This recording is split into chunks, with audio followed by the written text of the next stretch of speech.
영어 원서 500번 읽기 도전 6독제 버니큘라 시작해보려고 합니다. 지금 영상으로 찍으면서 버니큘라를 읽었을 때 첫 번째부터 다섯 번째 읽을 때까지 변화가 생겼다면 다섯 번째 읽을 때는 제가 챕터별 구분 없이 1챕터부터 9챕터까지 한 번에 1시간 반 정도의 시간에 걸려서 읽을 수 있었다는 겁니다. 지금 1시간 반 정도라고 하면 원어민들이 녹음한 오디오북의 시간과 비교해 봤을 때 약 WPM 160 정도의 속도로 꾸준히 읽었다는 얘기입니다. WPM 160이라고 하면 1분당 160단어 정도의 속도로 읽는 거고요. 저희가 CNN 뉴스나 이런 기본적인 이제 또박또박 말하고 그리고 정상적인 속도로 말하는 이야기 스피치의 속도라고 보시면 되겠습니다. 그래서 지금 160단어 정도로 하는 WPM 속도로는 제가 이제 끝까지 따라갈 수 있게 되었다는 얘기고요. 그래서 6독제부터는 어떻게 또 변해갈지 한번 보겠습니다. 자, Chapter 6 제가 읽어보도록 하겠습니다. Bunnicula, a rabbit tale of mystery. Editor's note. The book you are about to read was brought to my attention in a most unusual way. One Friday afternoon, just before closing time, I heard a scratching sound at the front door of my office. When I opened the door, there before me stood a sad-eyed, droopy-eared dog carrying a large, plain envelope in his mouth. He dropped it at my feet, gave me a soulful glance, and with great, quiet dignity sauntered away. Inside the envelope was the manuscript of the book you now hold in your hands, together with this letter. Gentlemen, the enclosed story is true. It happened in this very town, to me and the family with whom I reside. I have changed the names of the family in order to protect them. But in all other respects, everything you will read here is factual. Allow me to introduce myself. My name is Harold. I came to writing purely by chance. My full-time occupation is dog. I live with Mr. and Mrs. Monroe, Mrs. X, called here the Monroes, and their two sons, Toby, aged 8, and Pete, aged 10. Also sharing our home is a cat named Chester, whom I am pleased to call my friend. We were a typical American family, and still are, though the events related in my story have, of course, had their effect on our lives. I hope you will find this tale of sufficient interest to yourself and your readers to warrant its publication.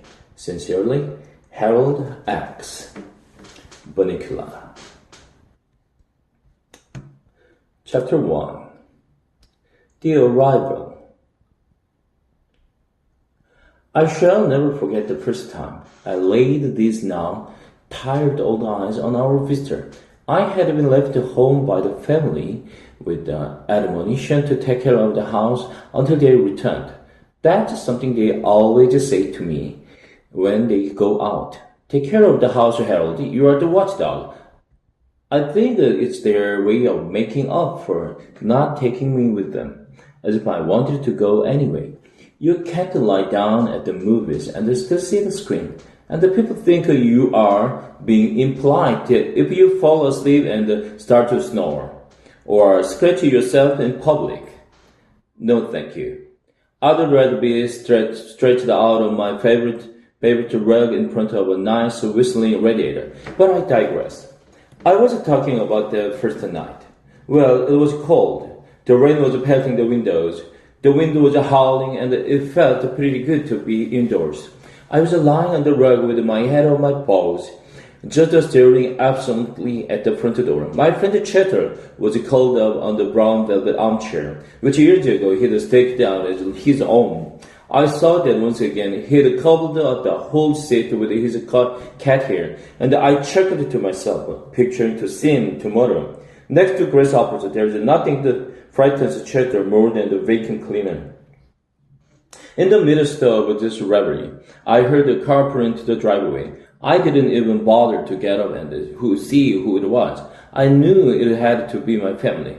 The Monroes, since it was just about time for the movies to be over. After a moment, the front door flew open. There they stood in the doorway. Toby and Pete and Mom and Dad Monroe. There was a flash of lightning, and in its glare, I noticed that Mr. Monroe was carrying a little bundle, a bundle with tiny, glistening eyes. Pete and Toby bounded into the room, both talking about the top of their lungs. Toby shouted up, "Put him over here, Dad! Take your boots off, you're soaking wet."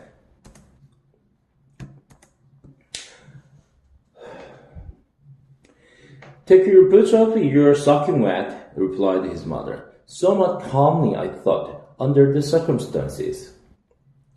"But, Mom, what about—" "First, stop dripping on the carpet. Would somebody like to take this?" asked Mr. Monroe, indicating the bundle with the eyes. "I'd like to remove my coat." "I will," Pete yelled. "No, I will," said Toby. "I found them." "You will drop him." "I will not. You will too." "Mom, Pete punched me." "I will take him," said Mr. Monroe. "Take off your coat this minute." But she became so involved in helping the boys out of the coat that she didn't take him at all. My tranquil evening had been destroyed, and no one had even said hello to me. I wimpled to remind them that I was there. "Harold," cried Toby, "guess what happened to me?" And then all over again, everyone started talking at once. At this point, I feel I must explain something. In our family, everyone treats everyone else with great respect for his or her intelligence. That goes for the animals as well as the people. Everything that happens to them is explained to us. It's never been just a "Good boy, Harold," or "Use the little box, Chester," at our house. Oh no. With us, it's "Hey, Harold, Dad got a raise, and now we are in a higher tax bracket. And come sit on the bed, Chester, and watch this Wild Kingdom show. Maybe you will see a relative," which shows just how thoughtful they are.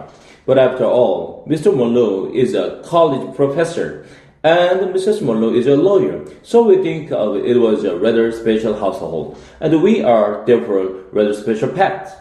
So it wasn't at all surprising to me that they took the time to explain the strange circumstances surrounding the arrival of the little bundle with the glistening eyes now among us. It seems that they had arrived at the theater late, and rather than trip over the feet of the audience already seated, they decided to sit in the last row, which was empty. They tiptoed in and sat down very quietly, so it wouldn't disturb anyone. Suddenly, Toby, who's the little one, sprang up from his chair and squealed that he had sat on something. Mr. Monroe told him to stop making a fuss and move to another seat. But in an unusual display of independence, Toby said he wanted to see just what it was he sat on. An usher came over to their row to shush them, and Mr. Monroe borrowed his flashlight. What they found on Toby's chair was a little blanket bundle that was now sitting on Mr. Monroe's lap.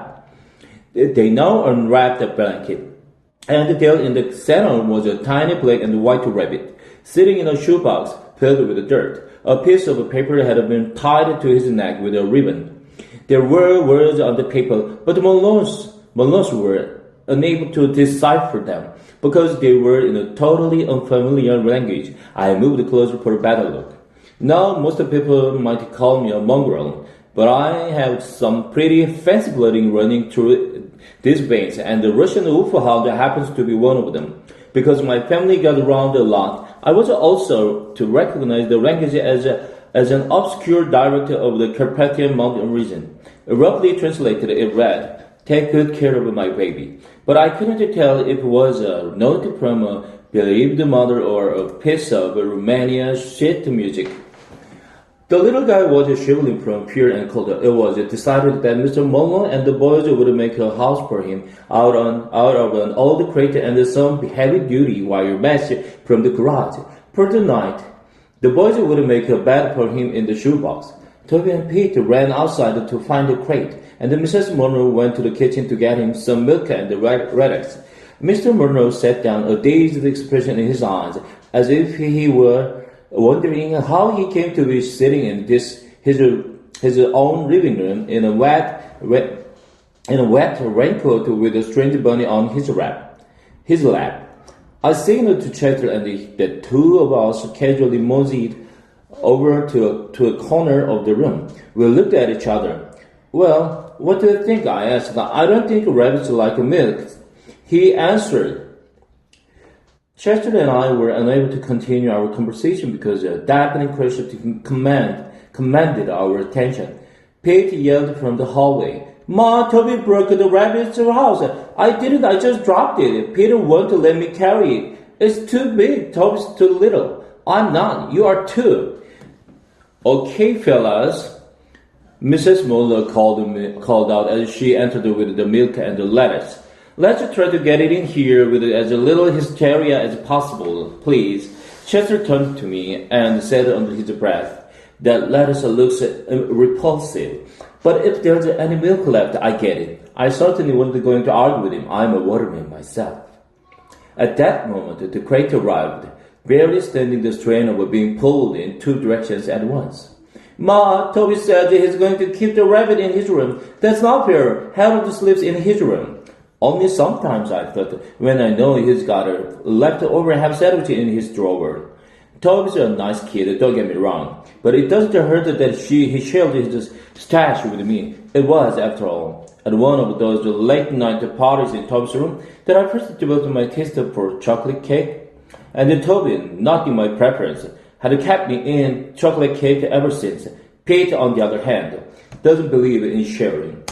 And the only time I tried to sleep on his bed, he rolled around me and pinned me by my ears so that I couldn't move for the rest of the night. I had a click in my neck for days.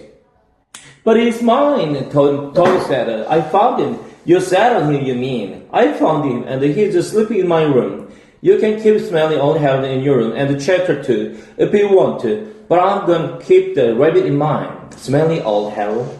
I would have bitten his ankle. But I knew he had to change his socks for a week. Smelly indeed. Mr. Muller spoke up. I think the best place for the rabbit is right here in the living room on that table by the window. It's lighted here, and he will get lots of fresh air. Pete, taller than I am, Toby cried. He will be able to see the rabbit better. Too bad, Scott. Okay, said Mrs. Muller, through the clenched teeth. Let's put him to bed and make him comfortable, and then we can all get some sleep. Why? Peter asked. I don't want to go to sleep. Mrs. Muller smiled a little too sweetly at Pete. Look, Ma, said Toby, he's not drinking his milk. Chester nudged me in the ribs. Didn't I tell you? He asked. Excuse me while I make myself available. Hey, said Toby, we're gonna name him. Can that wait until tomorrow? asked Mr. Muller. The boys just shouted in unison. No, he has to have a name right now. I have to say I agreed with them. It took them 3 days to name me, and those were the 3 most anxious days of my life. I couldn't sleep at all, worrying that they were really going to call me Floppy, as Mrs. Muller had suggested. Well, all right, sighed Mrs. Muller. What about, say, Bun Bun? There she goes again, I thought. Where does she get them? Yuck, we all said. Well then, how about Fluffy? She offered hopefully. Pete looked at his mother and smiled. You never give up, do you, Ma? Meanwhile, Cheddar, who had also been named Fluffy for a short time, was rubbing against Mrs. Muller's ankles and purring loudly. No, Chester, no, she said, pushing me aside. She wants to help us name him. Don't you, Chester? Toby asked as he scooped him up into his arms. Chester shot me a look. I could tell this was not what he had in mind.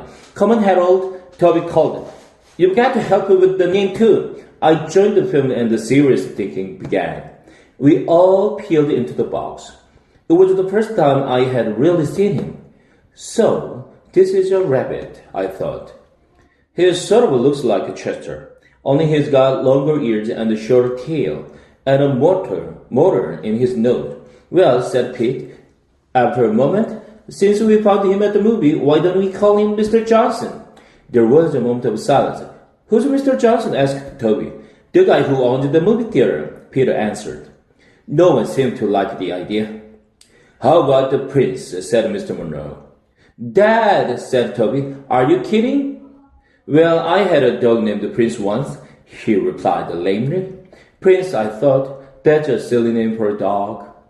We found him at a Dracula movie. Let's call him Dracula, Toby said. That's a stupid name, said Pete. No, it's not, and anyway, I found him, so I should get to name him. Mom, you're not going to name him, are you? That's favoritism, and I'll be traumatized if you do. Mrs. Mullen looked in wonder at Pete.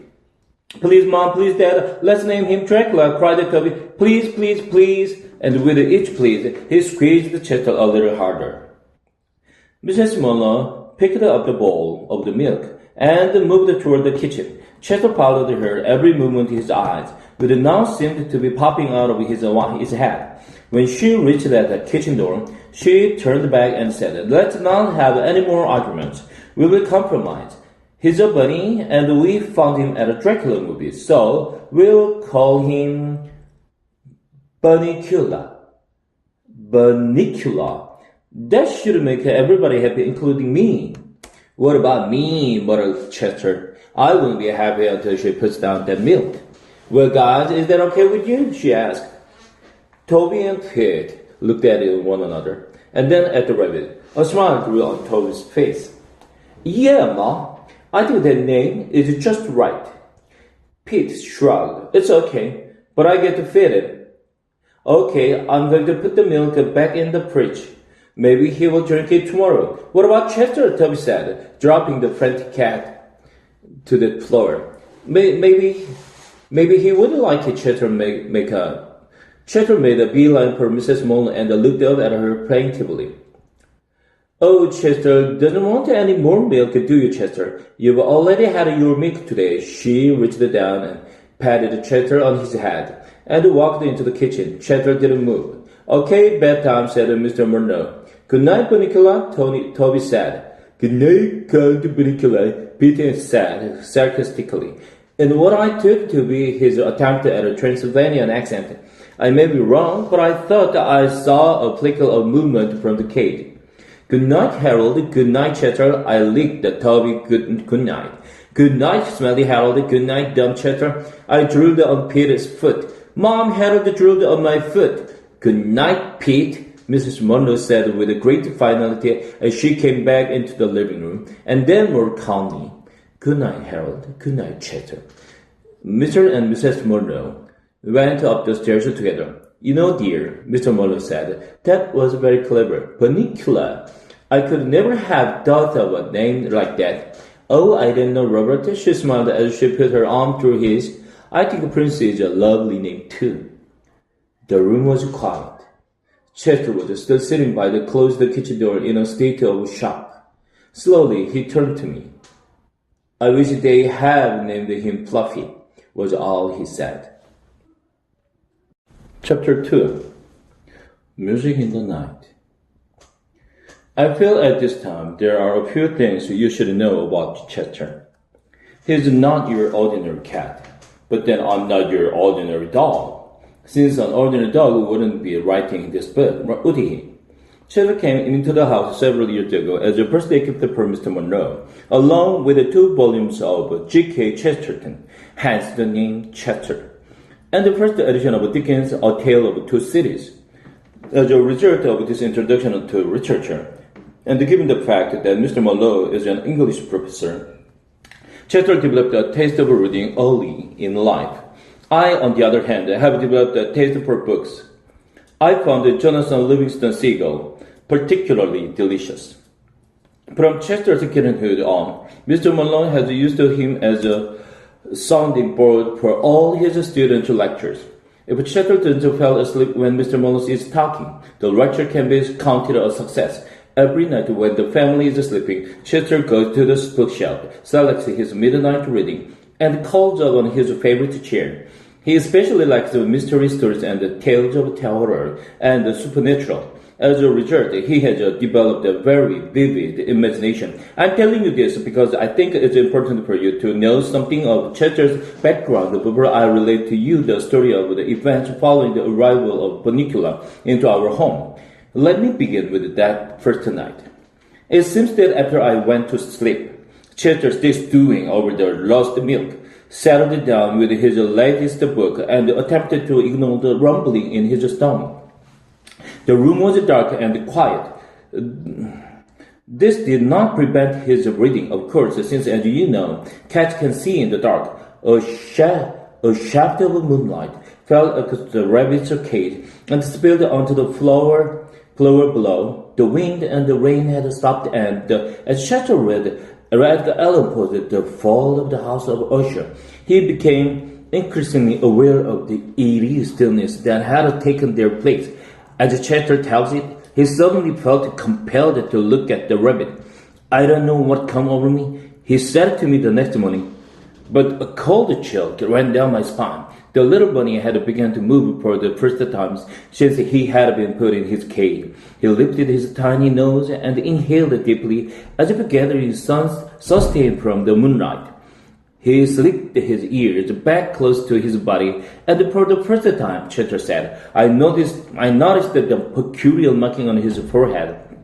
What had seemed an ordinary black spot between his ears took on a strange V shape, which connected with the big black patch that covered his back and each side of his neck. It looked as if he was wearing a coat, no more like a cape than a coat.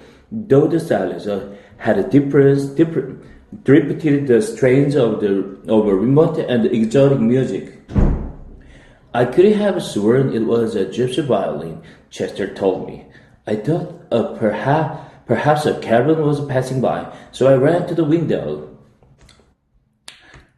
I remembered my mother telling me something about the caravans when I was a puppy, but for the life of me, I couldn't remember what. What a caravan? I asked, feeling a little stupid. A caravan is a band of gypsies traveling through the forest in their wagons, Chester answered. Ah, yes, it was coming back to me now. Station wagon? No, covered wagons. The gypsies travel all through the land, setting up camps around the great bonfires, doing magical tricks, and sometimes if you cross their palms with a piece of silver, they will tell your fortune. You mean if I gave them a fork, they'd tell my fortune? I asked breathlessly. Chester looked at me with disdain. Save your silverware, he said. It wasn't a caravan after all. I was disappointed.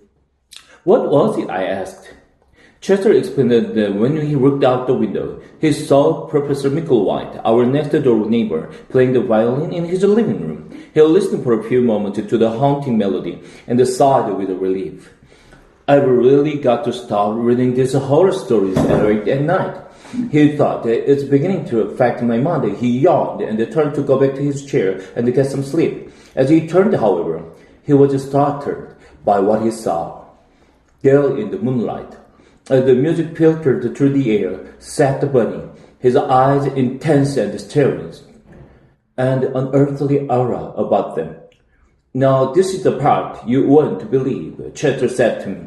But as I watched, his lips parted in a hideous smile, and where a rabbit's buck teeth should have been, two little pointed fangs glistened.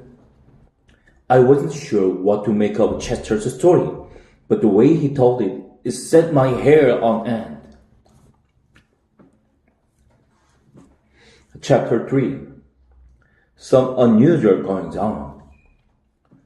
The next few days passed uneventfully. I was very bored. Our new arrival slept all day. Chester, whose curiosity had been aroused by the strange behavior of the rabbit that first night, had decided to stay awake every night to observe him. Therefore, he too spent most of his days sleeping, so I had no one to talk to. The evening weren't much better.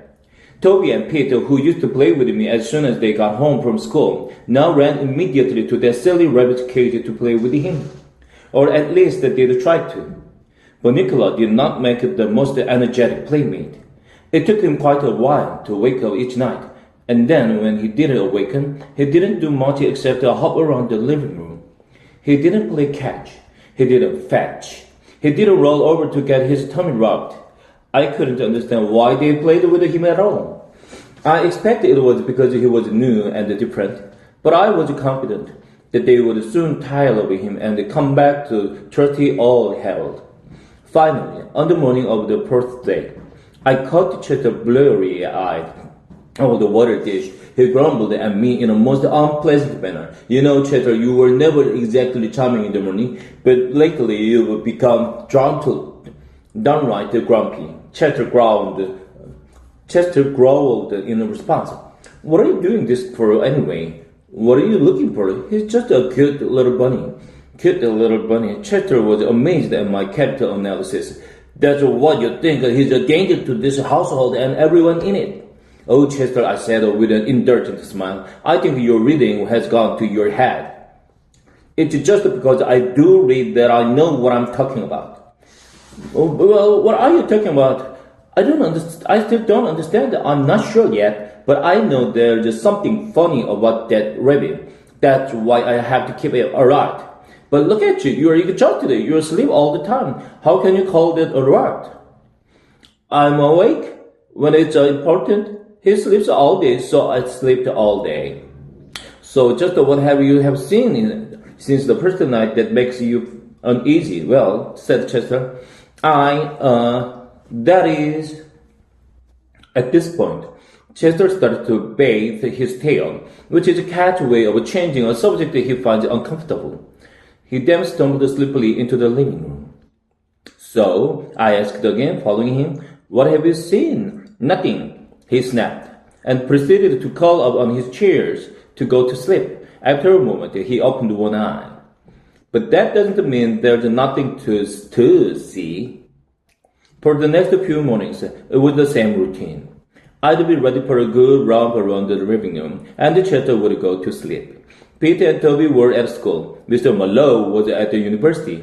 He never did too much romping around anyway. And Mrs. Marlowe was at her office. No one to play with the poor, neglected Harold. At first, I thought I couldn't strike up a friendship with Bunnicula and maybe teach him a few tracks, but I could never wake him up. He was always waking up just about sunset when I wanted to take a snooze. A rabbit, I concluded, is cute to look at, but is generally useless, especially as a companion to dogs. So I would retire each day with my favorite shoe to the rug and chew. Now some people, especially Mr. and Mrs. Monroe, can't understand my taste for shoes and they yell at me for snacking on them. But I always say there's no counting for taste. For instance, I remember one evening when Mr. Monroe picked some of his sour balls out of the bowl by his chair and dropped a green one on the floor. He didn't notice that as it rolled across the room and landed on my nose. I decided that this was a perfect opportunity to try one for myself. I placed it in my mouth, and I wished immediately that I hadn't. As the tears started running out of my eyes, I thought, what's wrong with my mouth? It's turning inside out. Mr. Monroe immediately noticed that something had happened. What's the matter, Harold? Are you looking for someone to kiss? Help! Help! I wanted to cry, but all that came out was an ooh sound. I oohed for days. So how can anyone who likes green sour balls criticize me for preparing a nice penny ruffle or a bedroom slipper? But back to the matter at hand. One morning, Chester had news. That bunny, he whispered to me across our food bowls, got out of his cage last night. Don't be ridiculous, I said. How could he break through that wire? Look how little he is. That's just it. He didn't break through any wire. He got out of his cage without breaking anything or opening any doors. I looked puzzled. So Chester told me the following story. Now, Harold, he said, I don't want you to think I'm not a good watch cat, but after a few hours last night, I grew curious about the time. I went into the hallway, and you know the new clock that I've got, the big one that goes all the way to the ceiling? Well, see, it has this thing in the middle called the pendulum. At first, I figured I would just leave it all alone. It looked like the spool they tied on a string and hung from the doorknob for me to play with it when I was a kitten. Every time I hit that silly spool with my paw, it would swing back and hit me on the nose. I hated that toy, so naturally when I saw this one, I decided not to have anything to do with it. I checked the time. It was midnight. I was all set to go back to the living room when something stopped me. Curiosity? I ventured. I suppose you could call it that. I prefer to think of it as a challenge of the unknown. I put one paw over my nose and reached out with the other one and gave it one good smack. I down near back broke my arm. It's still tender. See how swollen it is? He showed me his little paw. I couldn't see anything wrong, but I knew better than to argue with him. Oh, yes, I said, that looks terrible. You must be suffering awfully. You'd better go easy today. He limped dramatically, just proud enough to display his new handicap, and continued. I couldn't even get to the pendulum. Somebody had put glass in front of it, and I was pretty mad. I was all set to go back, but at the same time, I couldn't help watching the thing move back and forth. Back and forth, back and forth. It was so easy to watch, and before I knew what had happened, I was waking up. You fell asleep? I asked incredulously. I couldn't help it. I didn't even know it had happened. But I looked up at the face of the clock, and it was 12:45. I'd been gone 45 minutes. 45 minutes. I ran back into the living room, looked at Bunnicula's cage, and it was empty. I couldn't imagine where he was. Then I noticed a light coming from under the kitchen door. I went into the couch, stroking the light, when click. I heard the refrigerator door close, and the light went out.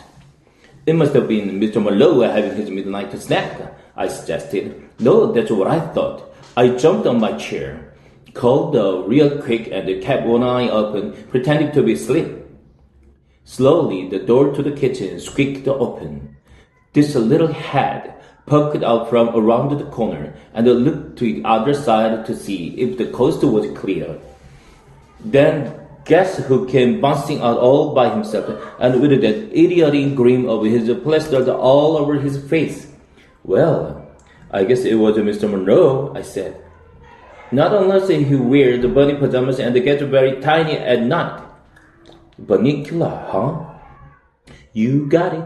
Unfortunately, I hadn't positioned myself so that I could see him get back into the cage, and I didn't want to let him know that I had seen anything, so I had to stay put. I still don't know how he got out or back in. At this point, Mr. Muller came downstairs to make breakfast. I wondered if Chester hadn't dreamed the whole thing. He did admit he had fallen asleep, and as I was sad, he has quite an imagination. But I was game. After all, there hadn't been any excitement in his place for days. Chester and I took our positions under the kitchen table. We didn't have long to wait. Holy cow! Mr. Marlowe yelped as he opened the refrigerator door. He took this funny-looking white thing out of the fridge and held it at arm's length. Peter, come down here. What is that? I whispered. Beats me, Chester answered. It looks like a white tomato. Very funny, I said, as Pete came into the kitchen. Peter, have you been playing with your chemistry set in here? No, Dad. Why? I thought this might be one of your experiments. Do you know what it is? Gee, Dad, it looks like a white tomato. Just then, Mrs. Muller and Toby came in the door. What all the fuss about? Mrs. Muller asked. We were just trying to figure out what this is. Toby pulled it down so we could get a better look. Well, he said, it looks to me like a white tomato. Mr. Muller took a good long look. You know, he said to his wife, it really does look like a white tomato. There's one way to find out, and Mrs. Monroe, who always was the practical one, let's cut it open and see what's inside. Everybody gathered around the table. I jumped up on a chair, and in all the excitement, no one noticed that I had my paws on the table, which under normal circumstances was discouraged, to say the least. Chester wasn't so lucky. Chester, get off the table, Mrs. Monroe said. Chester jumped onto Toby's shoulders, where he stayed to view the proceedings. Mrs. Monroe took her sharpest knife and cut cleanly through the thing. It fell into two halves. It's a tomato, all right, said Mrs. Monroe. Here are the seeds. But it's all white, Toby observed. And look, said Pete, it's dry. So it is, Mr. Monroe said, as he picked up one of the halves. This is no juice at all. Well, Anne, what do you think? It's gone bad, I guess, though I've never heard of tomato turning white before. Come on, she said, cleaning the table. Let's throw it out and have a breakfast. And Harold, get your paws off the table. Rats. Cheddar jumped down from Toby's shoulders and motioned for me to follow him into the living room. This had better be important, I said. They're cooking bacon. A white tomato. Very significant, Cheddar murmured. So it's a white tomato, I said, edging my way back to the kitchen door. What does that have to do with the Bunnicula? I can tell you one thing, Cheddar said.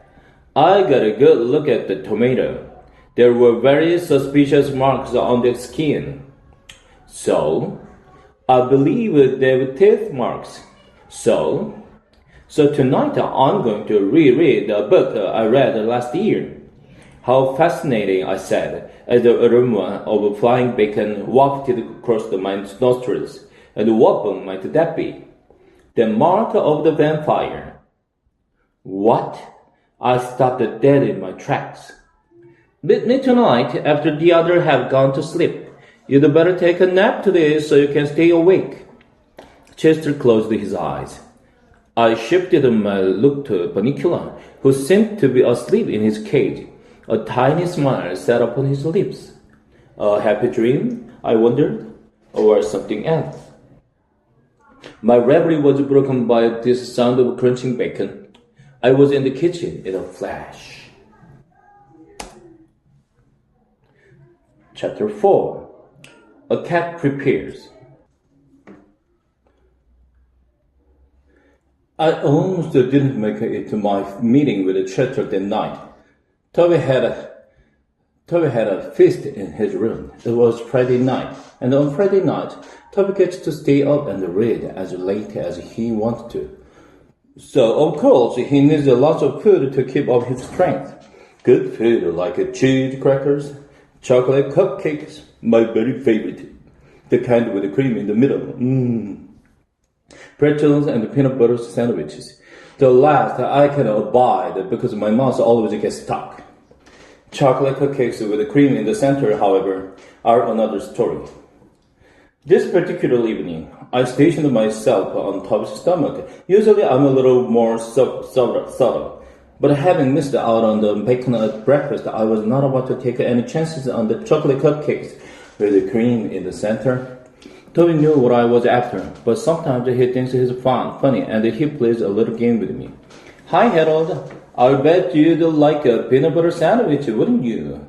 Here, you have this one that's prepped over from yesterday, while I eat this boring old chocolate cupcake, which is nice and fresh and has cream in the middle. Okay, Harold? Ha ha. My sides are splitting. What's the matter? Don't you want the peanut butter sandwich? All right, I'll put it away for another night. Oh, here's just something you might like. It's a green sour bowl from Dad's candy dish that was stuck to my sock. Would you like that, pal? Oh boy, the kid is really hot tonight. No, huh? Well, I'd give you one of my cupcakes, but I know how much you hate chocolate. Would a little drooling on your stomach help convince you otherwise? Oh, you like a chocolate? Okay, then you can have both of them. One thing I have to say about Toby, although he's got a rotten sense of humor, he's a nice kid. Naturally, once the listeners had eaten both cupcakes, which took approximately 4 seconds, I felt obliged to hang around and let Toby know I was grateful. What better way than to share a few of his cheese crackers? Well, Harold, Toby said sometime later, we had quite a party, but I have to go to sleep now. I can't keep my eyes open, so I will have to wait until tomorrow to find out what happened in the next chapter. This is a good book, Harold. It's called Treasure Island, and it's by a man named Robert Louis Stevenson. It's a kind of a hard reading, though. I have to keep looking the big word up in the dictionary, so it's taking me a long time to get through it. I've always had trouble with the words myself. Half the time they don't mean what I think they are going to. And then, even when I do find out what they mean, I forget the next day anyway. You might say that I'm smart, but just not a scholarly type. But it's a really good story, Toby continued. It's all about the pirate and this little boy just like me, no dogs, and a parrot, Harold. A parrot? What's a parrot? Is there anything about the chocolate cake? This is my idea of a treasure. Well, good night, Harold. If you're gonna sleep here, you will have to get up my stuff because it's a little full right now. Good night, Toby. I crawled up at the foot of the bed, but I couldn't sleep trying to figure out what a parrot was. I thought it might be a lady pirate, since the words sounded something alike. But then again, I thought it might be an umbrella. Chester would know, I thought, so I went downstairs to ask him. Well, you certainly took your time, Chester snapped as I sauntered casually into the room. I finished my book half an hour ago. Where were you? It just so happened I was discussing the great works of literature with Toby. Since when is Twinkies Rapple considered a great work of literature? I decided to ignore that. Unfortunately, several chocolate crumbs fell from my mouth to the floor at precisely that moment. As a matter of fact, I said, trying valiantly to regain my dignity. We were talking about the treasure island. Ever hear of it? Hear of it? He sneered. I read that when I was a kitten. Oh, then tell me, Chester. What is a parrot? Chester looked at me scornfully. A parrot, he said. It's a typical zygodactyl bird. Other forms, and that was a stark, curved, hooked bill. Is often crested, brightly variegated, and an excellent mimic. In other words, Harold, a parrot is a little bird with a big mouth. Oh, I said after a moment. I thought maybe it was an umbrella. Did you get to some busy discussing parrots with Toby that you forgot you were going to meet me here? This is important, Harold. I still wasn't sure what a parrot was, but I decided this was not the time to pursue it. Come over here, Chester commanded, indicating his chair, and let me show you this book. I looked at the chair. Chester was already sitting in it, with a very large book open in front of him. I don't think this is going to be room for both of us, Chester. I said, Come on, you're wasting time, just jump up here. I surveyed the scene carefully. I knew I would have to get a running start, since there was just a tiny spot left for me, and I would never be able to fit into it if I pulled myself up slowly. Apparently, I was taking too long for Chester's liking. Will you get up here? He hissed. Okay, if that's what you want. I ran and jumped onto the chair, landing with a great curt plop. Chester, where are you? I cried. I couldn't see anything but the back of the chair. I had forgotten to turn myself around. I'm here, you great oaf. I turned my head. What are you doing on the floor? I asked. You knocked me off the chair. Now just stay put. I'm coming back up. I moved to the back of the chair, and the chest landed on the front. Now let's see, he said. We both have to see the book. You come over here, and I will move this way. I don't know if you ever watched a cat try to decide where to sit, but it involves a lot of circling around the sitting, getting up again, circling some more, thinking about it, lying down, standing up, waving a paw or tail, and circling. A dog, on the other hand, sits. This looks like a good spot, a dog will say to himself. He will then lower his body to a spot in cushion, and is usually so secure in his decision that he will fall asleep immediately. Chester took what felt like 20 minutes to settle himself in, and just as I was drifting off, the case started. Come on, Harold, quit hogging the seat and wake up. What were you trying to do? Take a little cat nap? Ha ha ha, I yawned. Nah, said Chester, turning to the book. Let's get down to brass tack. What exactly is on your mind? I asked. This book and the rabbit, Chester replied. Now tell me, Harold, have you noticed anything funny about the rabbit? No, I said, but I've certainly noticed a lot of funny things about you recently. Think about it, that rabbit sleeps all day. So do I. So do you. Furthermore, he's got funny little sharp teeth. So do I. So do you. Furthermore, he gets in and out of the cage by himself. What kind of a rabbit can do that? A smart one, I said. I could do it. We are not talking about you, Harold. We are talking about the rabbit. Now, where did they find him? At the movies. Yes, but what movie? Dracula, I said. So, he said quickly. Remember the note around his neck? What language was it in? An obscure dialect of the Carpathian mountain region, I answered smugly. He didn't know everything. Aha, Chester said. But what area of the Carpathian mountain region? Area? What's an area? I looked at him blankly. Transylvania, he cried triumphantly. And that proves my point. What point? What are you talking about? And don't forget the white tomato. That's most important of all. But what? This book, said Chester, disregarding me, tells us just what we needed to know. What? Practically screamed. What does it tell us? What does this book have to do with the Bunnicula? What are you talking about? What's going on here? I can't stand it anymore. Chester regarded me coolly. You are really very excitable, Harold. That's not good for your blood pressure.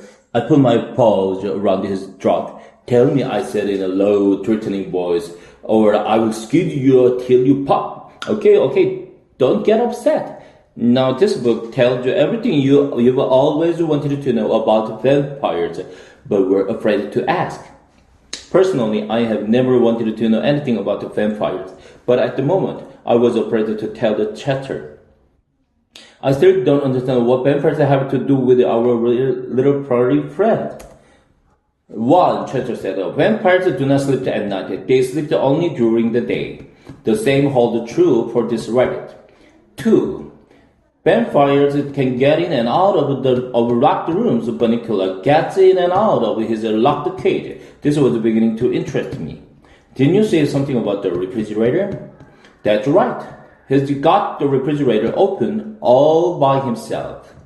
3. Vampires have long pointed teeth. They are called fangs. Well, don't we have fangs? No, we don't. We have canines. That's different. What's different about it?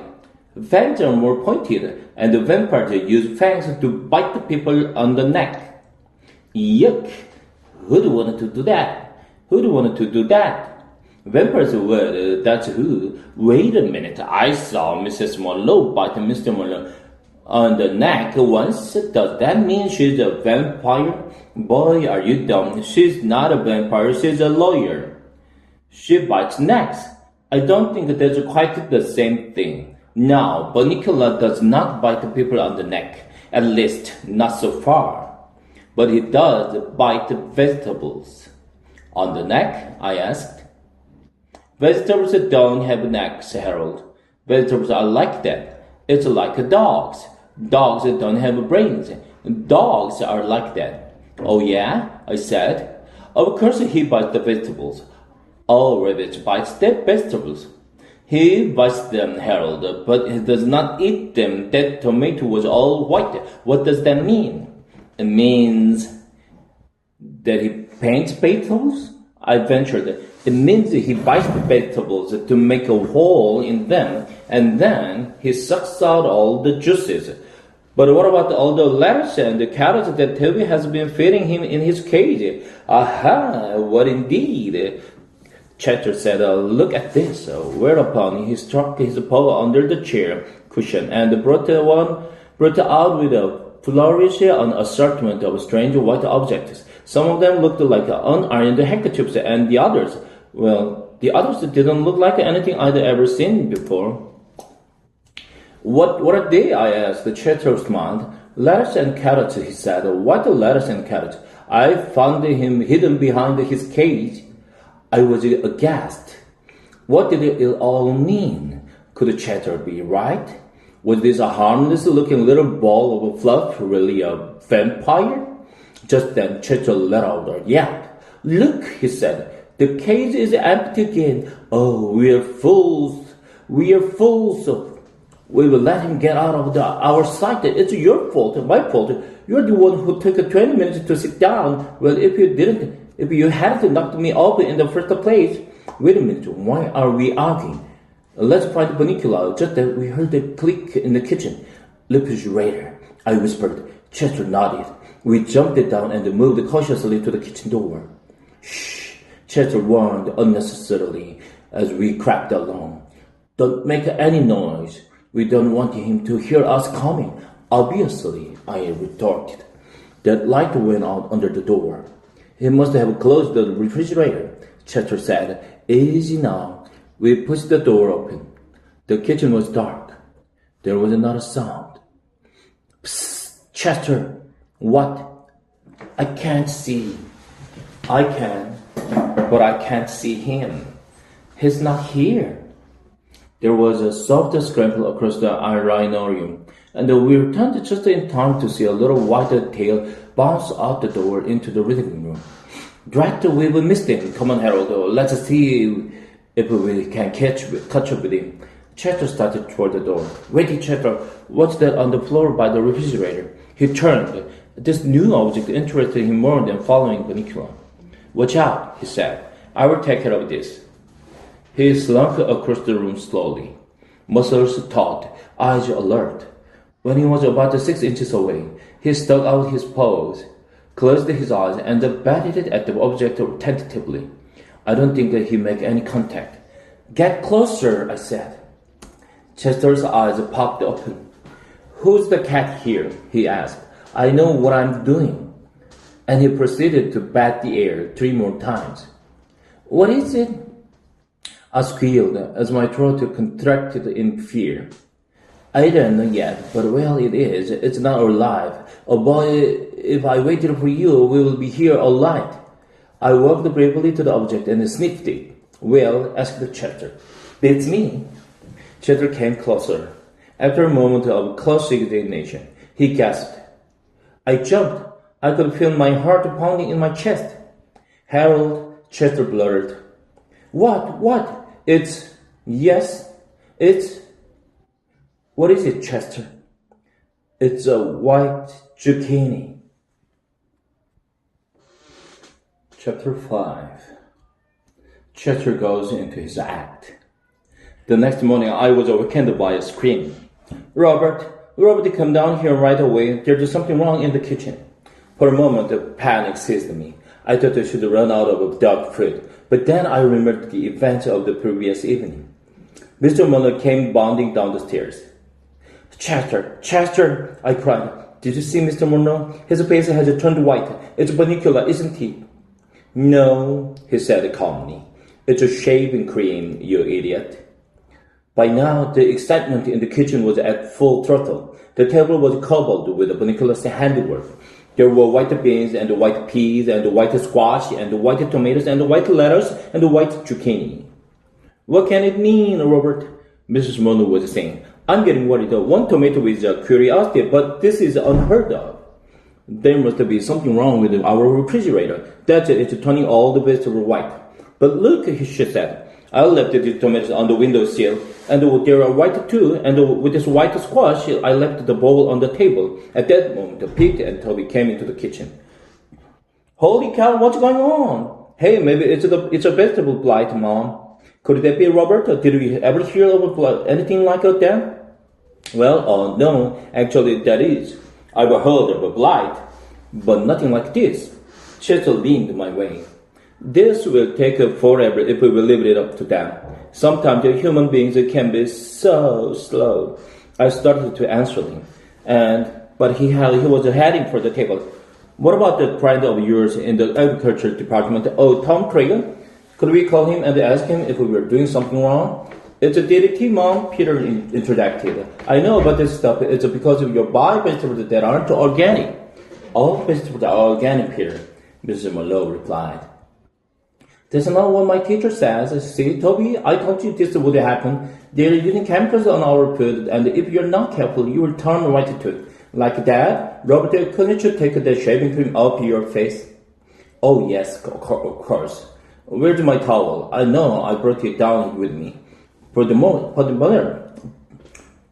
matter, where's the Chester? I'd seen him going toward the table, but I'd lost the track of him listening to all that talk about the DDT. I just hoped that they didn't use any of that stuff where they grew chocolate cupcakes. Peter, did you take my towel? Why would I take your towel, Dad? I don't shave. Just then the door swung open. I could not believe my eyes. There was Chester with Mr. Muller's towel draped across his back and tied under his neck like a cape. That was strange enough. But on his face was an expression that sent chills down my spine. His eyes were wide and staring. The corners of his mouth was pulled back in an evil grimace. His teeth were bared and gleaming in the morning light. He cackled menacingly and threw back his head as if he were laughing at all of us. I thought he'd completely lost his mind. There's my towel. What's the matter, Chester? Were you cold? Mr. Muller bent down to take the towel from Chester. Before he could lay his hands on it, Chester flipped over onto his back, closed his eyes, and pulled his paws over his chest. It was a hideous sight. He opened his eyes wide, with paws outstretched. He slowly lifted his head. His eyes glazed and weakened. Soon the upper half of his body followed, all in one smooth flow, until he was in a sitting position. Hey, Dad, did you leave your blanket glass out last night? Chester is just acting a little weird. Well, son, cats are funny creatures. I glanced at Chester. He wasn't laughing. Psst, Chester, what are you up to? I'm a vampire, you dolt. Can't you tell? I'm trying to warn them. Well, it's not working. You'd better think of something else. Chester frowned, apparently deep in thought. So you see, Toby, Mr. Muller was explaining, all cats are as individual as all people. Maybe he just wanted to get our attention. Isn't that right, kitty cat? Ordinarily, Chester would have left the room upon being called a kitty cat, but he was lost in thought. Come on, Chester, give me back my towel. Mr. Muller moved toward Chester. Chester's eyes lit up. He looked at me and smiled. I sensed I was not going to like what he had in mind. I was toying with the notion of slinking under the table when Chester fixed me with his eyes. How deep they were, like black pools. I felt myself floating, lost in them, my will no longer my own. I felt an inexplicable urge to murmur, "Yes, master," when he walked slowly, steadily toward me. As he drew nearer, I found myself unable to move. He stopped before me, never taking his gaze from me, and lunged. Yahoo! Mom, Chester bit Harold on the neck. Oh, that wasn't a real bite, was it, Chester? That was a love bite. Isn't that cute? Love bite my foot. That hurt. Chester, what's the matter with you? I sputtered. Do I look like a tomato? Oh, it doesn't matter anyway, Harold. They don't understand. How can human beings read the same books I do and still be so thick? Our conversation was interrupted. Mrs. Murnau picked Chester up and cuddled him. I was praying she would not add insult to injury by kissing his nose, which he hates more than anything. Poor Chester, do you need a little love? Do you know what I'm going to do? You big ball of fudge, you. Uh-oh, I could tell what was coming. I'm going to kiss you on your little nose. Yep, I could tell that was coming all right. Chester knew better than to resist. He went limp in Mrs. Muller's arms. Mr. Muller took his towel off Chester. I still don't know why he's wearing my towel, he said. I think he must be cold, dear. Here's your towel. Why didn't you get his kitty sweater? Chester looked ill. And he can wear all that all day. Chester was being buttoned into his bright yellow sweater with a little purple mice and cowboy hats all over it. Mrs. Muller says, "What about those vegetables? Shall I speak to Tom Cragen?" "Yes, dear," Mrs. Muller said. "Why don't you? I'm sure there's some explanation. In the meantime, I'll change markets. To tell you the truth, I'm really much more worried about Chester. We'd better keep our eye on him." Chester and I did not speak until the late afternoon. I was busy nursing my neck, and Chester was busy hiding under the sofa, too embarrassed to be seen. When we did speak at last, it was a free pitch exchange. Hey, Chester, I called when he finally crawled out from under. We don't have to worry about any vampire bunnies anymore. All you have to do is just stand outside his cage in that sweater, and he will laugh himself to death. Chester was not amused. That's right, make fun, all of you. No one understands. I tried to warn them, and they wouldn't heed. Now I'm going to make matters into my own hands. Whereupon Chester and his 16 purple mice went into the kitchen for dinner. Chapter 6. Harold Helps Out. That night I had an uneasy sleep. Strange noises emanated from downstairs. It sounded like toenails were clicking back and forth on the floor. It must be Bunnicula making his midnight run, I thought, although I'd never known him to make a sound, and I smelled the funniest odor in the air, something familiar, though I couldn't place it. As the night progressed, it grew stronger and stronger, until finally it tickled my nose, and I sneezed myself awake. I jumped up Toby's bed, still sniffling, and headed down to the stairs for the living room to find Chester to see if he could smell it too. The odor grew even stronger as I approached the living room. Standing in the doorway was Chester, a strange pendant hanging from his neck. Phew, Chester, I said, what are you wearing that awful thing for? It smells. Of course it smells, he replied. Here, I made one for you too. Put it on. Are you kidding? That thing smells like garlic. It is garlic, Chester started matter-of-factly. Why are you wearing garlic? I asked, thinking that by this time Chester was capable of anything. As we walked into the living room, I tripped on another piece of garlic lying in the doorway. Careful, said Chester. Watch your step. I surveyed the room and saw that it was strewn with garlic. On the doorways, over the windows, and around Bunnicula's cage, the poor little fellow had buried his nose as far as possible under his blanket. I was able to follow his example and returned to Toby's bed to bury my nose under the blanket when Chester grabbed my tail with his teeth. You are not leaving this room until you put this on, he grumbled at me. I think that's what he said. I wasn't sure because he had my tail in his mouth. It's not polite to talk with your mouth full, Chester. Drop that tail. Meanwhile, my eyes were beginning to water. Listen, Chester snapped it at me, fortunately letting go of my tail first. The book said to use garlic. What book? I asked. The Joy of Cooking? Chester continued. The mark of the vampire says garlic renders vampires immobile. What does that mean? It means that they can't go anywhere if there's a garlic around. Well, I've got news for you, Chester. I can't go anywhere either. The smell is killing me, but you've got to put it on. It says so in the book. If you don't put it on, I'll put it on for you. No, Chester, I said as my nose suddenly and involuntarily closed. I'll be leaving this room right now. And I did. I was just so sick to much in my stomach from the aroma that I decided to spend the early morning hours outdoors. As dawn approached, it seemed that it would be a peaceful day. The sky was clear, the birds were singing, and I felt contented after my difficult night, just to be lying in the grass, feeling the ladybugs crawl up my ears. Suddenly, the calm was broken. Strange, piercing screams came from the area of the kitchen. Not again, I thought. Was it turned white now? As it happened, it was Chester, there in the sink, ladled with soap, with the feline detective yelling his head off. Mrs. Muller was scrubbing him vigorously, and from the sound of her voice was in the middle of a long lecture. I don't know what's gotten into you, Chester. You never played with the garlic before. I thought you hated the smell of it. And here you've gotten it all over yourself. Stop wiggling, you will get soap in your eyes.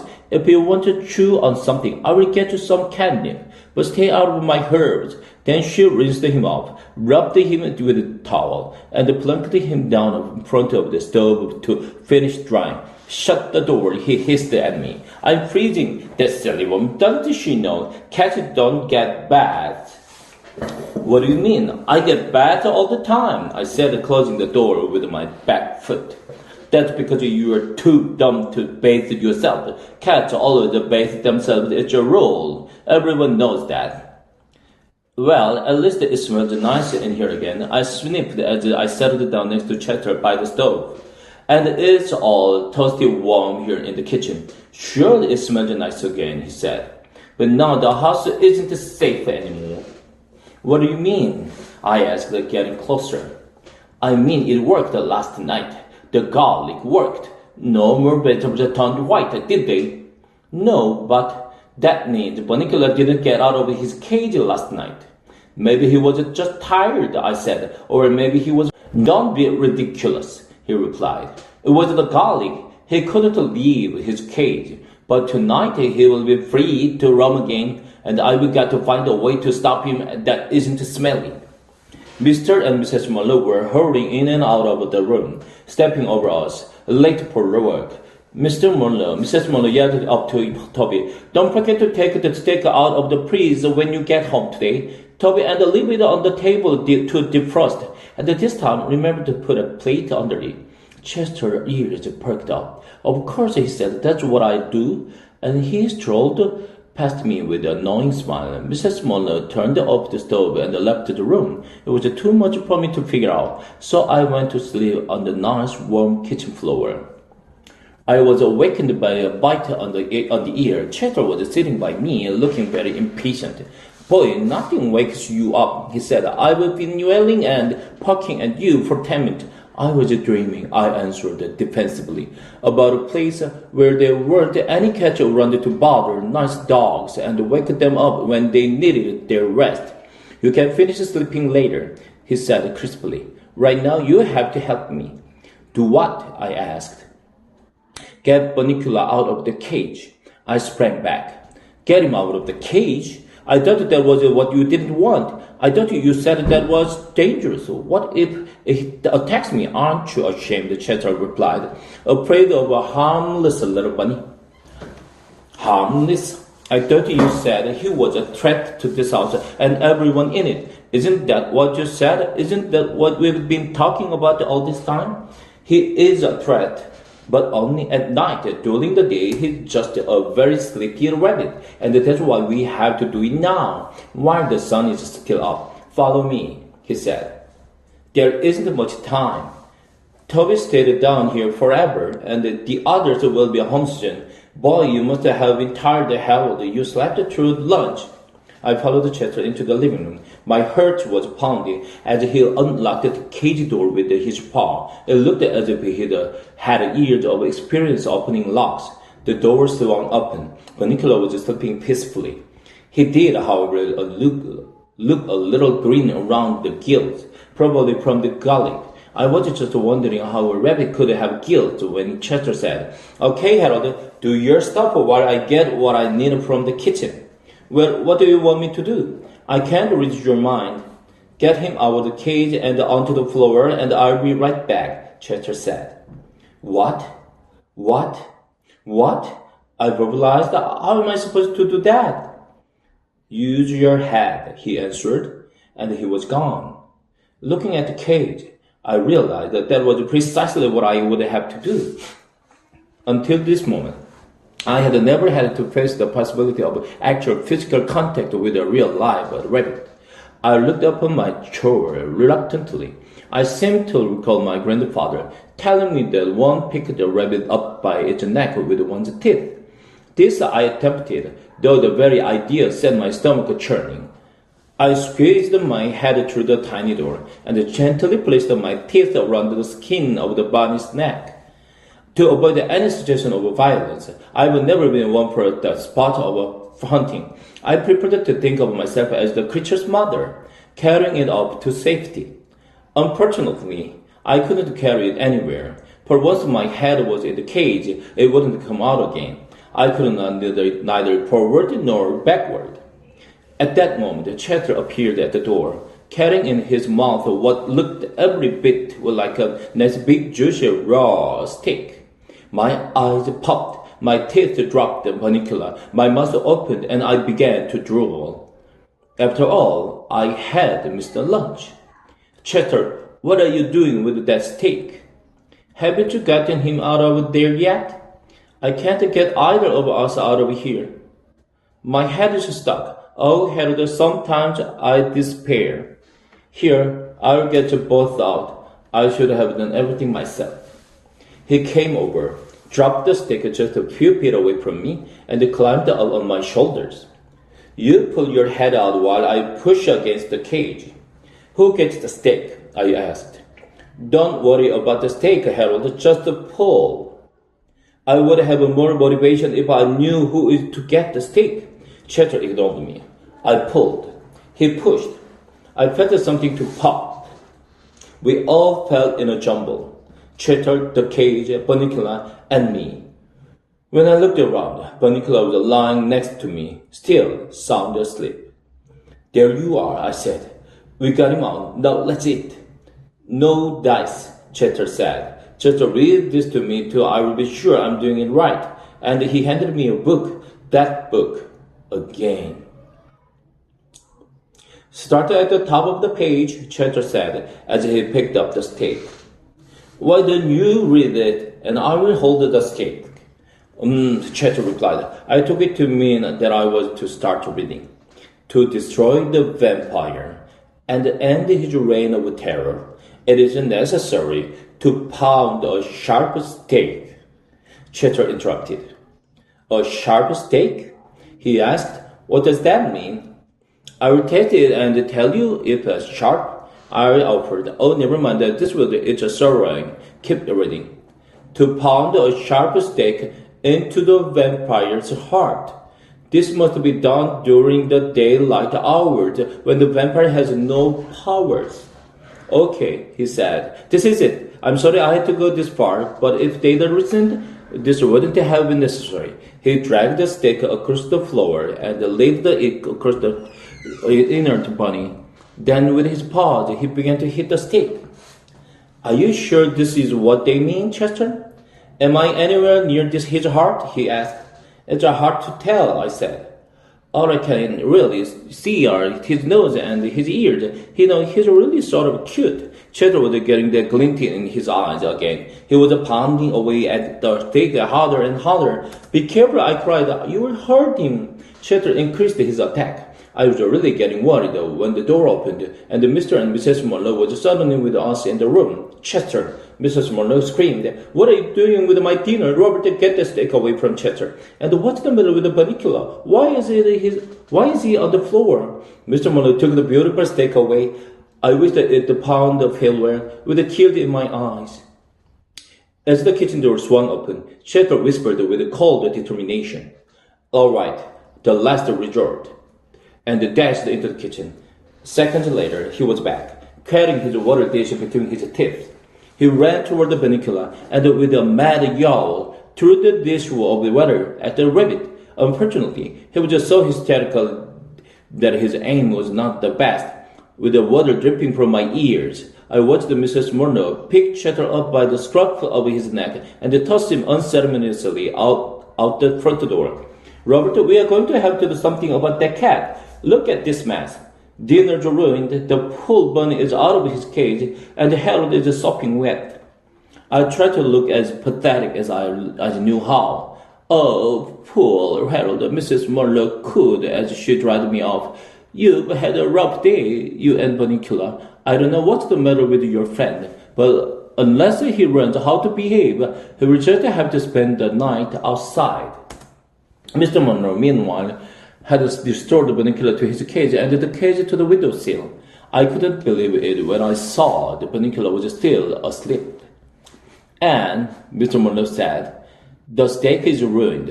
Why don't you let Harold have it? He deserved a treat anyway, don't you, old boy? I panted appropriately. After my delicious dinner, I turned my attention to the book still lying open on the floor. Another method of destroying the vampire is to immerse the body in water. The body will then shrivel and disappear as the vampire emits one last scream of terror. Phew, I thought. So that's what he was trying to do. Thank goodness he missed. I had no regrets about missing a scene like that. Poor Bunnicula. I looked over toward the cage, and there on the other side of the window was a pathetic tabby face looking in. His little nose was pressed against the window. I couldn't hear him, but from the movement of his lips, I could see he was very unhappy. Poor Chester.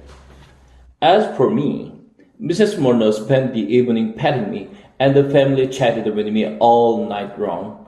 And of course, I'd had my yummy steak dinner. So, it wasn't such a bad day after all. Except that now my steak was all gone. Poor Harold.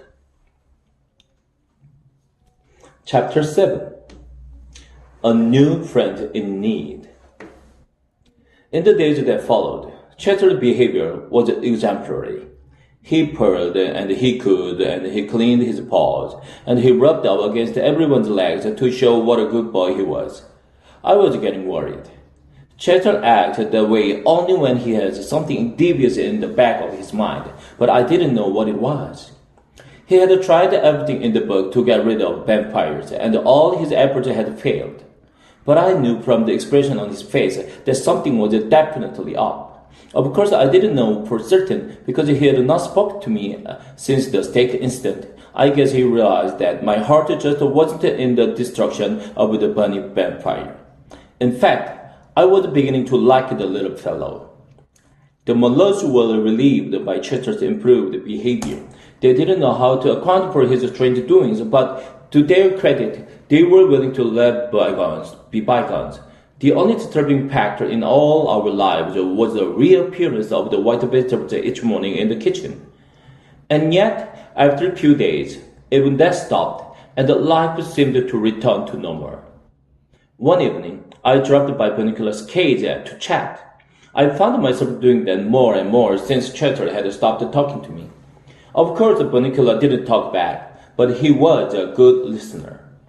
I'd begun to think of him as a friend, a strange one, granted, but one can't always choose one's friends. I was distressed this particular evening to see that he was dragging his ears, as it were. He looked tired and listless. I felt his nose, and it seemed a little warmer than it should have been. I became alarmed. I ran over to Toby, who was doing a picture puzzle on the floor, and began to bark, something I do only in case of extreme emergency, since even I do not care for the sound. "What's the matter, Harold?" Toby asked without moving. "Are there burglars?" I ran to the cage and looked at Bunnicula. I looked back at Toby and whimpered. Toby just looked confused. "Do you want to play with Bunnicula? Shall I take him out of the cage?" "Woof," I responded, indicating I hoped that was indeed what he should do. "I'll ask Mom and Dad, Harold. You wait here." He was back in a minute, shaking his head. "I'm sorry, Harold, but Mom said you can't play with the rabbit. It causes too much commotion." I looked down at the floor and whimpered again. "Sorry, Harold. Maybe later, when we're all in here together." I regarded Bunnicula, whose eyes met mine. He gave a little shudder, and I felt like crying. My friend was sick, and I didn't know what to do. I wished that I could tell Chester, but I knew there was just no use. He was just too mad at me. I would have to sort this one out on my own. That night, I couldn't sleep worrying about Bunnicula. I decided to go downstairs and check on his condition.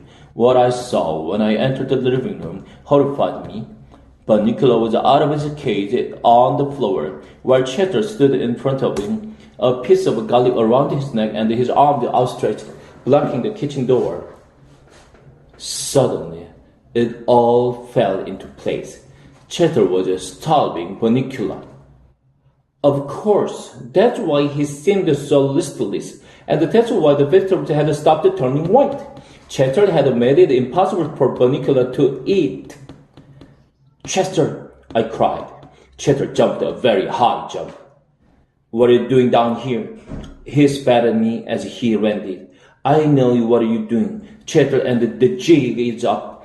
The like a bunny never hurt anybody, and he's doing is eating his own meal."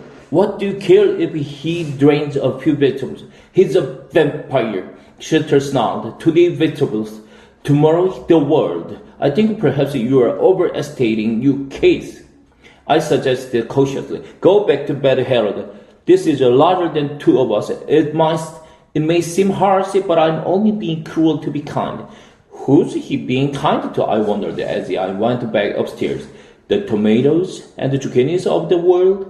Maybe a few cabbages? It just didn't make sense. But I could see I wasn't going to get anywhere with the Chesters tonight. Tomorrow, however, would be another story, and I was determined that I, hooked or by crook, my friend Bunnicula would eat by sundown the next day. Chapter 8. The Chester in the Dining Room. I realized that there was nothing I could do for Bunnicula during the day, since he was sleeping, but that gave me time to plan my strategy. At first, I thought I would bring food to his cage, but then it occurred to me that Chester must be taking everything away that was given to him. Pete and Toby usually left the letters for Bunnicula during the day while he was sleeping, and Chester, ever watchful, probably napped each evening just before the rabbit woke. No, there would have to be another way. I thought and thought all afternoon, and I could see that Chester had done a good job of isolating Bunnicula from his food. There was no way I could think to overcome Chester's game plan. As evening drew closer, and I grew more and more frantic, I stumbled into the dining room and saw the answer to my problem sitting before me on the table. It was a big bowl of salad. All I had to do was get Bunnicula to the salad and let him get his fill before the family came in to eat. With that funny white dressing on it, they would never notice if a few vegetables were white. I ran to the hallway to check the clock. 6:15. It would be 15 minutes before the sun went down and Bunnicula woke up. I would then need at least 5 minutes to get him from his cage to the table and feed him. All I had to do was make sure no one came into the room until he had finished. I needed a good 20 minutes at least. I went back into the living room. Cheddar was asleep on his brown velvet chair, shedding in his sleep, still worn out from the previous night activities. I checked upstairs. Toby was reading in his room, the last chapter of Treasure Island, I noted. Pete, who should have been doing his homework, was listening to records in his room. I ran down to the kitchen. Hello, Harold, Mrs. Monroe said as I came through the door. What's new? Other than a rabbit starving in the next room and the imminent attack on your salad bowl, nothing, I thought. I stood at her feet and panted. She scratched my head. This gave me a moment to check out how far she was in her cooking. Sorry, Harold, she said. I have the bestest chicken. I noticed the oven timer still had 35 minutes to go. It will be tight, I thought, but I can make it. Now, where is Mr. Monroe? I went to the front door and whimpered loudly. Mrs. Monroe followed me. Are you waiting for Daddy, Harold? He'll be home soon. Soon isn't good enough. How soon? I whimpered again. Patience, boy. He's late at a school meeting.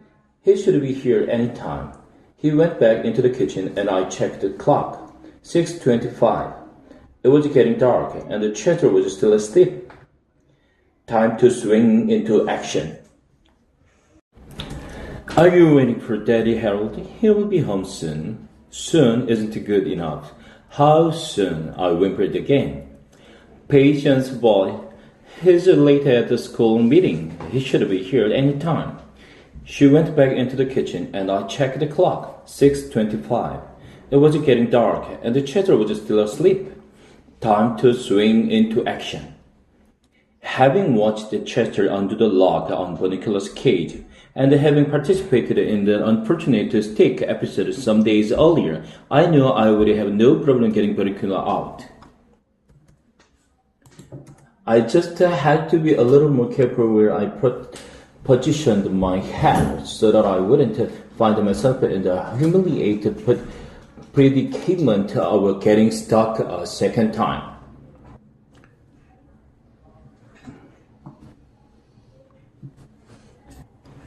With the Bunnicula swinging peacefully from my teeth, I made my way stealthily toward the dining room as the last rays of the sunlight gave way to the dark of night.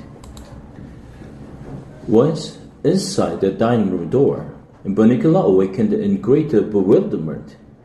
It is not every day, after all, that one finds oneself upon awakening, hanging from the jaws of a fellow creature, even so caring and gentle a creature as myself. Bunnicula opened his eyes wide and turned his face as the best he could to me. I jumped up onto the nearest chair and placed the rabbit safely on the table's edge. My timing was perfect. With Bunnicula swinging peacefully from my teeth, I made my way stealthily toward the dining room as the last rays of sunlight gave way to the dark of night. Once inside the dining room door, Bunnicula awakened in great bewilderment. It is not every day, after all, that one finds oneself, upon awakening, hanging from the jaws of a fellow creature, even so caring and gentle a creature as myself. Bunnicula opened his eyes wide and turned his face as best he could to me. I jumped up onto the nearest chair and placed the rabbit safely on the table's edge. "Okay," I whispered. "There's your dinner. Go to it. Get your fill as fast as you can. Poor Bunny. I will stand guard." I don't know what Bunnicula fully understood what was going on, but the sight of the vegetables piled high in the center of the table sent him scurrying in their direction. He was very hungry. As luck would have it, and as I should have anticipated, Chester's sense of timing was as astute as my own. No sooner had Bunnicula reached the edge of the salad bowl than the door swung open and Chester bounded into the room. He surveyed the scene frantically. I was unable to act fast enough. Upon seeing Bunnicula about to enjoy his first bit of nourishment in days, Chester leaped across the table seemingly without touching floor, chairs, and anything else between himself and our furry friend and landed directly on the top of the bunny. "Oh, no, you don't," he shrieked. Bunnicula, not sure what to do, jumped high in the air and landed with a great scattering of greens smack in the center of the salad bowl. Lettuce and the tomato and the carrots and the cucumbers went flying all over the table and onto the floor. Chester blackened his ears, wiggled his rear end, and smiled on anticipation. To cat observes, this is known as the attack position. "Run, Bunnicula!" I shouted. Bunnicula turned in my direction as if to ask where. "Anywhere!" I cried. "Just to get out of his way!" Chester sprang. Bunnicula jumped. And in the splash of a second, they had changed positions. Chester now found himself flat on his back, owing to the slipperiness of the salad dressing in the bowl. And Bunnicula, too dazed to even think about the food now, hobbled, quibbling on the table. Chester was having a great deal of difficulty getting back on his feet, but I knew it was only a matter of a second before he'd attacked again. And I knew also that Bunnicula was too petrified to do anything to save himself, so I did the only thing I could. I barked very loudly and very rapidly. The whole family rushed through the doors. Mr. Monroe must have just come home because his coat was still on. "Oh, no," cried Mrs. Monroe. "That's it, Chester. This is Chester's last stand." Chester rolled his eyes heavenward and didn't even try to move. "Mom," said Toby, tugging at his mother's arm. "Look at Bunnicula. How did he get out of his cage? He looks scared." "Of course he's scared," Mrs. Monroe said. "We probably forgot to latch his cage and he get out. And I think Chester has been chasing him." Toby put his face close to the rabbit. "Mom, doesn't Bunnicula look kinda sick?" "We'd better take them all to the vet to see if any damage was done," she answered. I started to whimper. "No need for me to go to the vet." Mr. Monroe patted my head. "We may as well take Harold along," he said. "He's probably due for his shot." Mrs. Monroe carefully picked Chester out of the salad bowl and carried him by the scruff of the neck to the kitchen. "I'm going to give Chester a quick bath. She said to Mr. Monroe, "Why don't you put together a fresh salad? Toby, you and Peter put Bunnicula back in his cage and then clean up the table." I didn't stick around for an assignment. This was not the time to be in the way. And besides, I now had a whole evening and night ruined worrying about the next morning's visit to the vet. This little effort of mine, I thought, has been a disaster in more ways than one. Chapter 9. All's well that ends well, almost. Looking back on that night, I remember thinking that this whole mess could never be resolved happily. What would have become of Bunnicula, my new friend who was suffering from starvation? And what of Chester, my old friend, who seemed to have flipped his lead and, if you will pardon this expression, was in the doghouse with the Monroes? Of far greater concern at this time, of course, was my own future, for on that night, all that consumed my thoughts was the fear of the next day's injections. It all seemed hopeless indeed, but looking back on the next day, I can tell you that happy endings are possible, even in situations as fraught with complications as this one was. Early the next morning, we all piled into the car, some of us with greater reluctance than others, and trundled up to the vet. And by afternoon, we were on our way to solving our problems. The vet worked everything out very nicely. He discovered that Bunnicula was suffering from extreme hunger. I could have told him that. Rather than jar his crazy stomach with solid food, the doctor decided he should be put on a rickety diet until he got better. So Bunnicula was immediately given some carrot juice, which he drank eagerly. After he finished, he looked over at me with a great grin on his face and winked. Chester was diagnosed as being emotionally overwrought. It was suggested that he start sessions with a cat psychiatrist to work out what the doctor called a case of a sibling rivalry with Bunnicula. I asked Chester later what a sibling was, but he wasn't speaking to me. So I looked it up. It's like a brother or sister. And the sibling rivalry means you are competing with your brother or sister for attention. I wasn't sure this was Chester's problem, but it sure explained a lot about Toby and Pete. As for me, well, I came out the best. Dr. Wasserman was all set to give me my shot when the nurse came in with my card. "Wait, doctor, this dog doesn't need his shot yet. It's too soon." So I got a pat on the head and a doggy pop instead. These days, everything is back to normal in the Monroe household. Almost. Bunnicula liked his liquid diet so much that the Monroes have kept him on it, and oddly enough, there had been no problem with the vegetables' mysterious turning white since.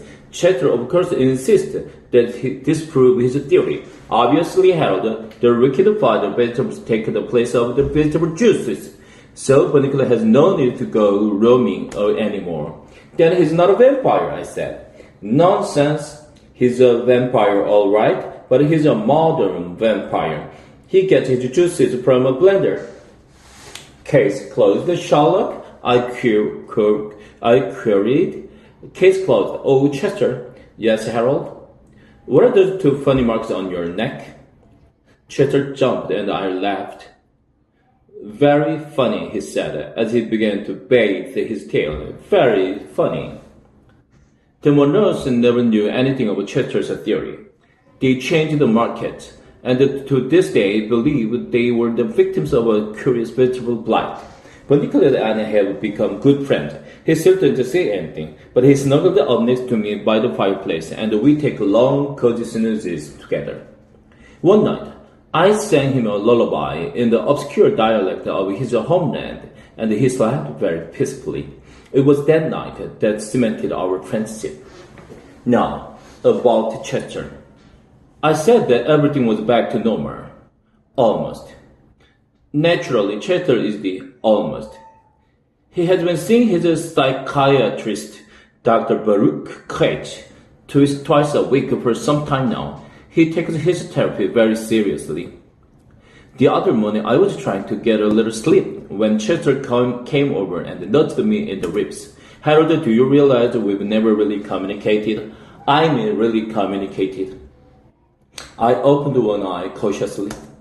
And in order to communicate to Harold, you have to really be in touch with yourself. Are you in touch with yourself, Harold? Can you look yourself in the mirror and say, I know who I am.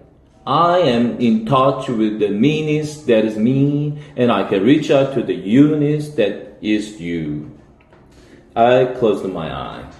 I'm used to it by now. He talks like that all the time. He no longer reads Edgar Allan Poe at night. And once he concluded that he had been right about Bunnicula, there has been no more talk about the vampires. The mark of the vampires sits as usefully obsolete. On each shelf, right now he's reading Finding Yourself by Screaming a Lot. And the other night, when I heard the most awful noise coming from the basement, I didn't even bat an eyelid. I knew it was just Chester finding himself, as he called it. He explained it to me that he's getting in touch with his kittenhood, and I've told him that's fine, just to let me know what he's going to do it, so I can be elsewhere. I've had enough trouble from Chester's adventures. So that's my story, and the story of a mysterious danger who no longer seems quite so mysterious and who is definitely no longer a stranger. I've presented the fact as clearly as I could. And I leave it to you, dear listener, to draw your own conclusions. I must now bring this narrative to a close, since it's Friday night. Toby's night to stay up late and read, and I can hear the clinking of cellophane. I can wholly hope it covers 2 chocolate cupcakes with the cream filling. 와, 6독 끝났습니다. 오늘은 제가 일을 하면서 읽다 보니까, 일하는 짬짬이 읽다 보니까 이게, 쉽진 않았어요.